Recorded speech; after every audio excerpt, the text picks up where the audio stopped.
Good evening साथियों। आज देखिए क्लास 10 का 7.2 का क्वेश्चन नंबर 8। ठीक है, पहले क्वेश्चन को समझते हैं। बहुत बढ़िया क्वेश्चन है, अटपटा नहीं है। यदि ए और बी क्रम से इतना और इतना है, चलिए ठीक, ए और बी का बात किया गया तो ए और बी क्रम से इतना और इतना है तो कोई समस्या नहीं है।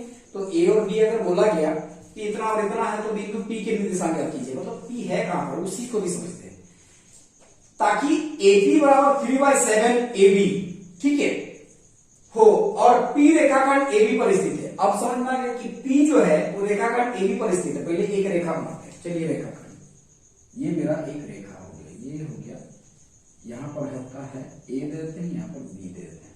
और P कहां है? रेखाखंड AB पर स्थित है, यहां पर ले लेते हैं P। मध्य बिंदु नहीं बोला है, बीच में है, कहीं भी हो सकता है, रहने दीजिए। ये क्रमशः ए और बी दिया हुआ है, ये ए है ये बी है, लिखिए -2 -2 ठीक। और ये मेरा हो गया 2 -4। जब भी दो निर्देशांक मिले इसको x1 y1 और ये मेरा x2 y2 हो गया। अब हमको इसका अगर निर्देशांक निकालने बोला जाए, ठीक है, इसका अगर निकालने बोला जाए तो हमको m1 m2 चाहिए। तो हम यहां पर क्या बोल रहा है, बिंदु P के निर्देशांक ज्ञात कीजिए। बिंदु P के निर्देशांक ज्ञात कीजिए मतलब इसका x और y का वैल्यू निकालना है। mx mx में हो जाएगा, लेकिन हमको m1 m2 का एक सूत्रधार यहां पर देखिए दिया हुआ है, कुछ फॉल्ट है इसमें, इसको लेते हैं। चलिए उसको पहले लेते हैं सॉल्यूशन। वो क्या है उसको समझते हैं। AP बराबर 3/7 AB। चलिए AP बराबर क्या है, AP बराबर 3/7 AB दिया हुआ है ना। तो ये देखिए गुणा में है, इसको भाग में लेंगे। AP का AP हो गया, ये गुणा में है, भाग में आते हैं। AB बराबर हो गया 3/7।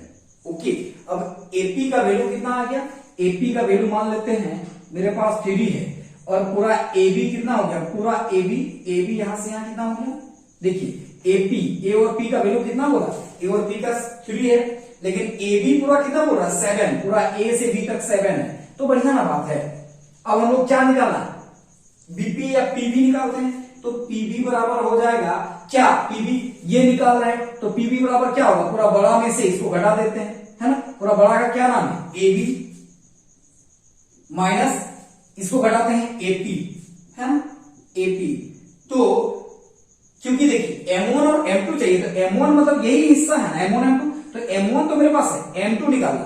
अब देखिए यहां ये वाला वैल्यू दे दिया गया AP और AB दे दिया बड़ा वाला, मतलब टोटल पैसा आपके पास 100 रुपया मान लीजिए, और उसमें से किसी का 10 रुपया है, तो 100 में से 10 घटा दिया, बाकी 90 रुपया आपका है, यही ना। तो देखिए पूरा कितना है 7 और यहाँ कितना 3, तो इसका निकालने के लिए क्या करेंगे, पूरा में से इसको घटा देंगे, ये निकल जाएगा। चलिए ठीक है, वही करते हैं। पूरा का नाम है AB का मान कितना 7, माइनस का माइनस AP कितना है 3, तो 7 में 3 चल गया तो 4, मतलब ये हो गया 4, ये मेरा हो गया 4, मतलब M1 और M2 कितना हो गया 3 और 4, ये मेरा हो गया। इसलिए अब लिख सकते हैं M1 अनुपात M2, लिख सकते हैं 3:4, 3 और 4 आ गया। ठीक है, अब क्या करेंगे, अब ये M1 M2 जैसे हमको M1 M2 मिल गया, यहां लिख सकते हैं, रब करना है, ये रब कर रहे हैं हम, फेयर नहीं कर रहे हैं, ये सब बहुत ज्यादा नहीं इधर उधर चीज चार्ज करना है। ठीक है, तो M1 और M2 अब क्या करना है, M1 M2 हो गया।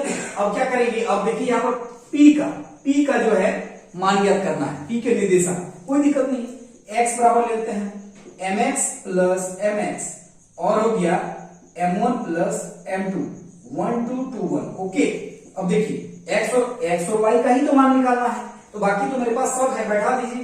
M1 कितना है, देखिए M1 3 हो गया और x2 कितना है, x2 मेरे पास हो गया 2 प्लस का प्लस M2 कितना है, M2 मेरे पास देखिए कितना 4 इंटू x1 कितना है, x1 है मेरे पास -2, है ना, -2।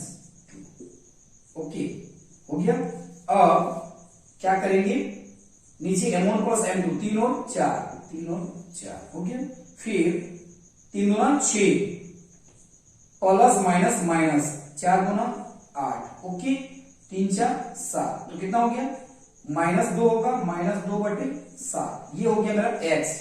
y निकालते हैं, y बराबर my प्लस my और ये होगा, मतलब यहां लिखते हैं क्या M1 प्लस M2।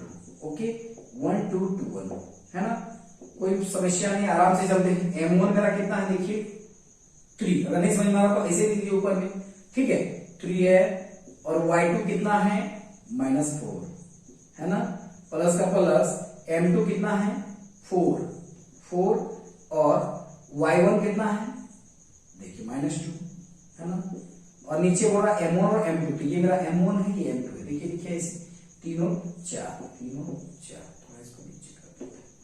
अब मेरा हो गया 3 4 -12 और माइनस प्लस माइनस 4 दूना 8 और यहाँ पर हो गया 3 4 7, तो कितना हो गया -12 और -8 -20/7, ये हो गया मेरा निकल गया। अब लिख दिए, यहाँ पर लिख सकते हैं, यहाँ पे डायरेक्ट लीजिए बिंदु P के निर्देशांक क्या हो जाएगा, लिख सकते हैं, क्या लिखेंगे -2/7 और -20/7, ये आंसर, ठीक है, ये आंसर हो गया। तो ये देखिए कितना अच्छा क्वेश्चन है, सरल सा है, बस समझने का खैर है। देखिए इसमें सबसे बड़ी बात है इस चैप्टर में, अगर आपको समझ में आ जाता कि कौन वाला x1 y1 है, x2, दो को निर्देशांक तो स्टार मार्क लगा हुआ है, दो निर्देशांक के साथ ही है, भले 4 निर्देशांक आ जाए कोई दिक्कत नहीं, लेकिन ये स्टार मार्क लगा हुआ मतलब ये रहेगा ही रहेगा, x1 y1 x2 y2 ये रहेगा ही रहेगा। अब यहाँ पर विशेष जो है x और y अगर दिया हुआ ये है तो M1 M2 गायब रहेगा, अगर M1 M2 दिया हुआ है तो ये गायब रहेगा, बस यही खेला है और कुछ नहीं। आज के लिए इतना ही, फिर मिलेंगे एक नई वीडियो के साथ, तब तक के लिए बाय।